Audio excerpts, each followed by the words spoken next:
to decide the heavyweight championship of Great Britain and Europe.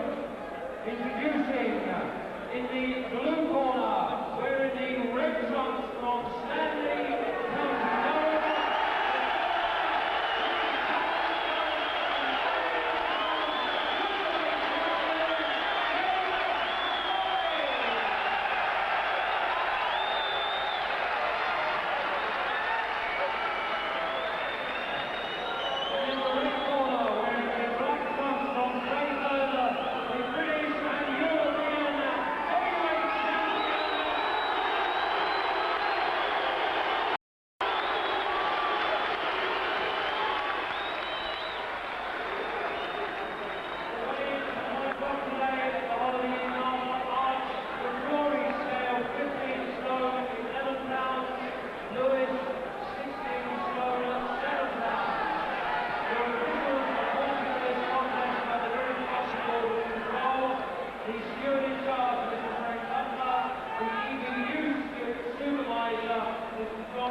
So the referee then is John Coyle. Now this is under European rules. That's the 10-point must system. That's 10 and then 9 and the appropriate number to the lose of the round. That's normally beyond 8. I'm surprised Glen McCrory's 15-11. I thought he'd come in perhaps over 16 stone, but Lennox Lewis 16-7.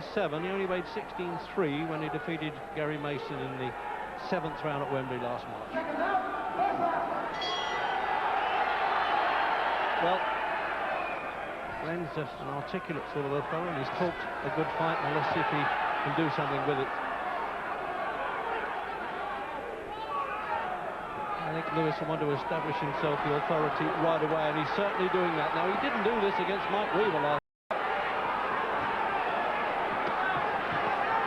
Oh, those bangs around the ribs. He was beaten in the Cruiserweight Championship, remember, Glen McCrory, with a body punch, but that was very weight weakened. At only 13 stone 8 those days. Well, we've seen on ITV nearly all of Lennox Lewis's fights. This is the liveliest start he's had, Jim, really, although he has had some one-round wins. Well, I think tonight, Reggie considers he's in with a cruiserweight. There's no reason he can't match straight in here and get down to business. I don't think he feels McCrory has enough power to trouble him. I mean, I think he wants to intimidate McCrory as soon as he possibly can, and he might just have managed that. Well, he had a 58-second win at the Albert Hall last year. He's had 4 round, but I think this is... McCrory showed a bit of guts there. He took some good shots on the chin and got himself back. Don't hold to McCrory and booing for Lewis.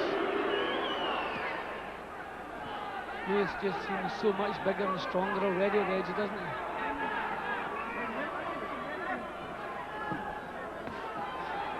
Beating a man of Mike Weaver's caliber, admittedly very much a veteran, but he did it with the perfect textbook punch, a right-hander in Lake Tahoe.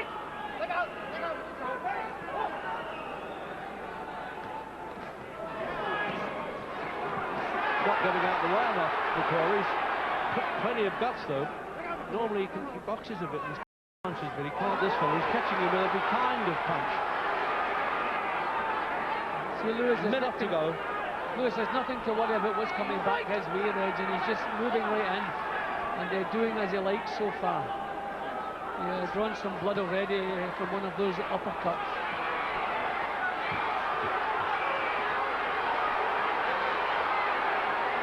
He's throwing some artillery at him there, Lewis, isn't he? Uppercuts, overarm punches. Full marks for McCrory. He's hanging in there, but for how long? Reggie, he'll have to be more mobile. He can't cover up and stand his ground. He's going to have to move. He thinks that was the bell, the referee. I thought I heard a bell there, though, Jim. I know it isn't. It's 21 seconds to go. It looked as though he was in, although I think he was going to pull him off the corner there, Jim. Just as the referee moved over, McCrory threw a couple of little punches, maybe changed his mind. But this can't continue much longer. McCrory is not mobile enough. He'll have to use his legs, but already he's feeling the pace. It's the roughest I've seen Lewis, I tell you that. And they're cheering, actually, McCrory surviving, I think, more than Lewis's murderous round there.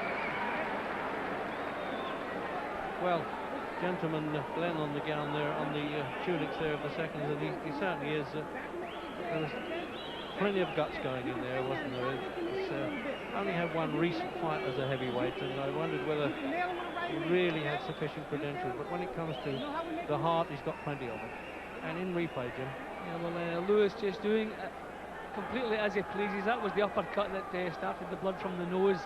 It's always difficult for a cruiserweight to come up and challenge a heavyweight, an up-and-coming heavyweight coming towards his peak. You see, Reg, Lewis is just moving in, doing as he pleases, not the slightest worried what's coming back from McCrory, just totally dominating the action. This can't continue much longer. Well, you never know the way any heavyweight contest can turn around, but it certainly looks most unlikely.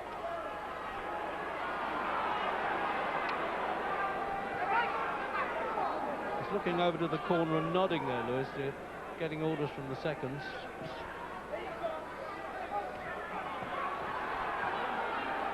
And the Americans have said, well, we think this kid might be the best on the block of the young fellas coming up. And he's out to prove it, because he's already been half promised a job. That's what pro boxers call getting a contest. A contest on the Tyson Holyfield show on November the 8th. Oh, the right hand uppercut did it.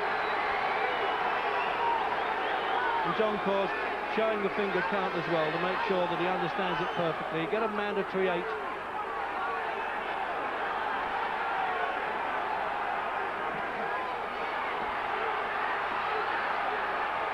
See, McCrory's managing to prevent the clean punches landing, but as soon as Lewis lands cleanly, I think he's going to be out of there, because he just has too much strength, too much power for him.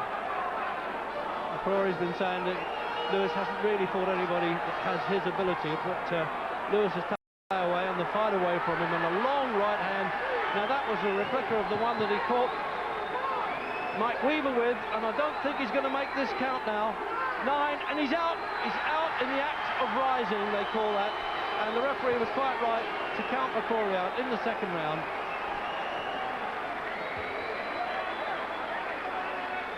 Well, he gave it all he's got there just in that last half minute, Jim. There was a great fight back by McCrory, but he was hopelessly outpunched.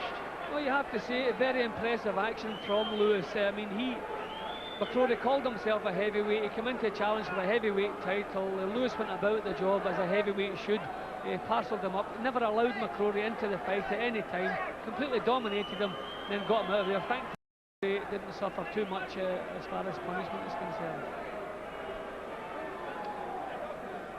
So that's hard as well for what they call the cut man there. Jimmy Tibbs is in the corner, who of course was with Michael Watson last week. So look at those powerful shoulders. Well, he's carrying the sort of hopes of the nation on those shoulders, isn't he? We haven't had a heavyweight champion since Bob Fitzsimmons, and he never fought in this country. Cornishman.